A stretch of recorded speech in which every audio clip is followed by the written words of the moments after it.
Pemerintah menarik wacana menghentikan insentif tenaga kesehatan, terutama perawat COVID-19. Lalu seberapa pentingkah insentif bagi para tenaga kesehatan dan sudah layakkah besaran insentif dengan kinerja perawat? Berikut wawancara Jawpos TV bersama Ketua Umum DPP PPPNI, Harif Fadilah. Pemirsa, di tengah pandemi COVID-19 yang masih melanda Indonesia, pemerintah mengeluarkan wacana untuk memangkas insentif nakes. Namun wacana tersebut ditarik kembali dan insentif tersebut akan digulirkan. Namun seberapa pentingkah insentif untuk tenaga kesehatan di Indonesia? Saya sudah bersama dengan Bapak Harif Fadilah, Ketua Umum DPP PPNI. Bapak, halo Pak.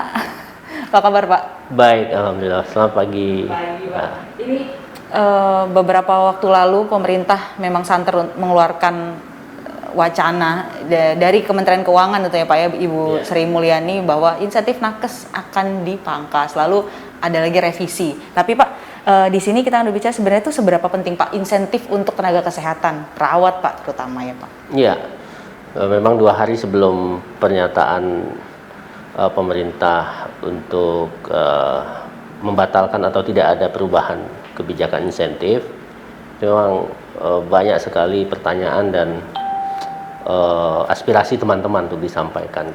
Jadi ya bersyukurlah kita bahwa tidak berubah.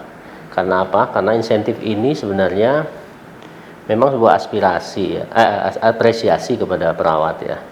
Tetapi dalam kondisi hari ini di mana daya beli masyarakat juga sudah mulai tambah sulit, dan insentif ini juga sangat bermanfaat berarti bagi kami para perawat-perawat yang memang tidak terlalu besar penghasilannya setiap bulannya itu.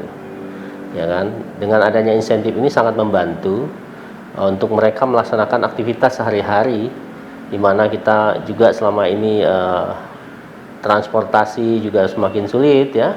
Dengan adanya PPKM atau PSBB ini kan semakin berkurang rute, kemudian jumlah armada terbatas, sehingga kita harus makin pagi. Dengan makin pagi menambah biaya dan lain sebagainya gitu.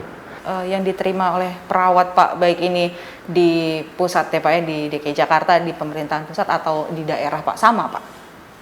Sama seluruhnya, cuma memang kalau disampaikan jumlahnya misalnya 7,5 juta untuk perawat atau bidan itu sebenarnya itu proporsional.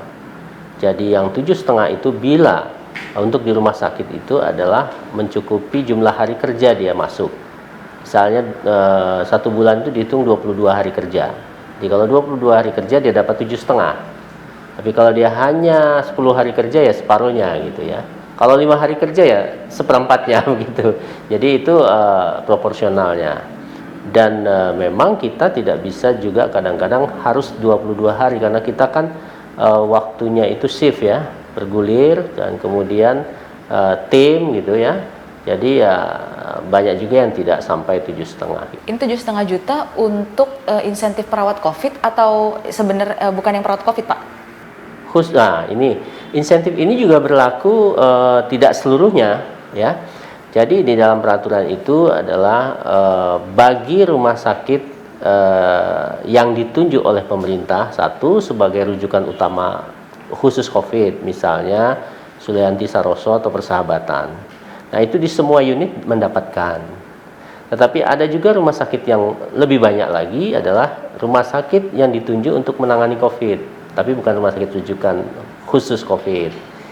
Itu rumah sakit daerah ataupun rumah sakit swasta. Yang mereka yang mendapatkan itu adalah petugas kesehatan yang bertugas di gawat darurat, ruang isolasi maupun ICU, ICCU.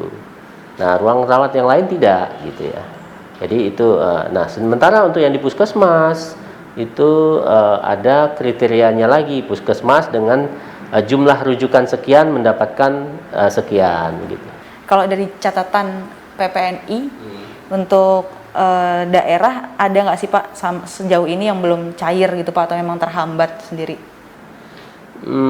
Kalau terlambat ada ya, tapi kalau yang kalau belum cair kami belum dapat laporan.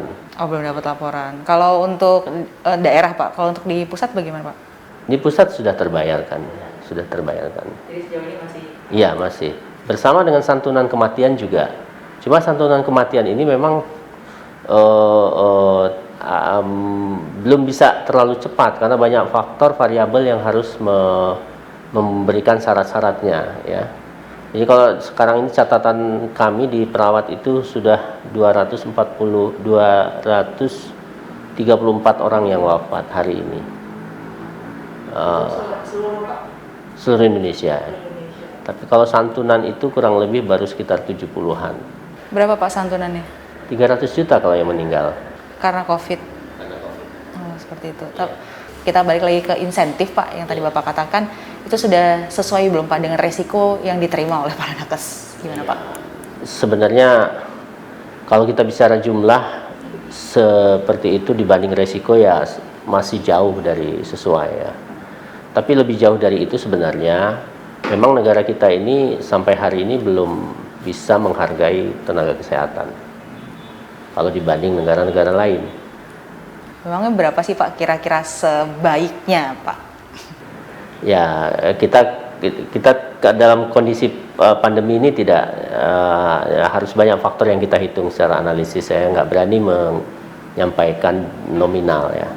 Tapi kalau secara umum bahwa perawat harus dibayar berapa, itu kami punya hitung-hitungan.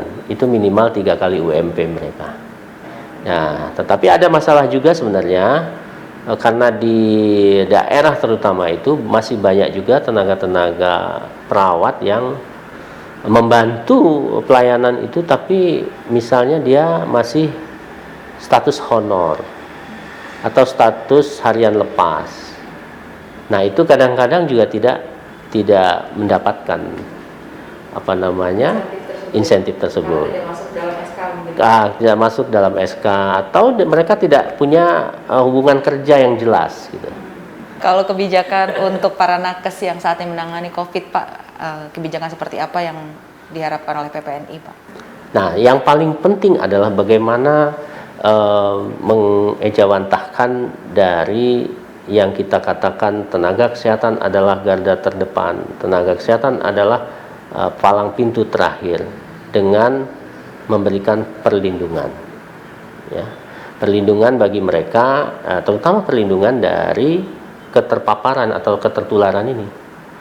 Ya, saya kira satu misalnya kami berharap tenaga kesehatan yang menangani COVID ini tidak harus mendapatkan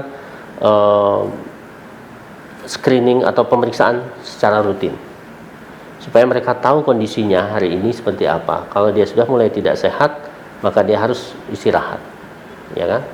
Yang kedua, dia harus punya tambahan stamina dengan multivitamin, ya. Yang ketiga adalah pengaturan jam kerja yang cukup, jangan overtime, gitu, karena itu akan menyebabkan kelelahan, bisa kelelahan fisik dan kelelahan psikologis. Ini sangat berbahaya bagi imunitasnya. Nah, yang keempat saya kira tentu vaksin menjadi penting. Ya, kami berterima kasih juga pemerintah memprioritaskan petugas kesehatan atau tenaga kesehatan untuk pertama kali divaksin. Oke, baik Pak Hari. Terima kasih. Semoga para tenaga kesehatan, terutama perawat ya Pak ya, di tengah pandemi COVID ini diberikan perhatian khusus oleh pemerintah. Tidak hanya vitamin vaksin, tapi juga insentif yang memang ternyata memberikan semangat juga ya Pak. Oh ya, pastilah untuk insentif selain besaran itu adalah untuk kebutuhan juga menjaga daya juang, motivasi dan semangat. Dan penyaluran insentif di daerah tidak terhambat. Tidak terhambat dan tidak dikurangi. Tidak dikurangi Pak, itu yang paling penting. Demikian pemirsa perbincangan kami dengan Bapak Harif Fadila selaku Ketua Umum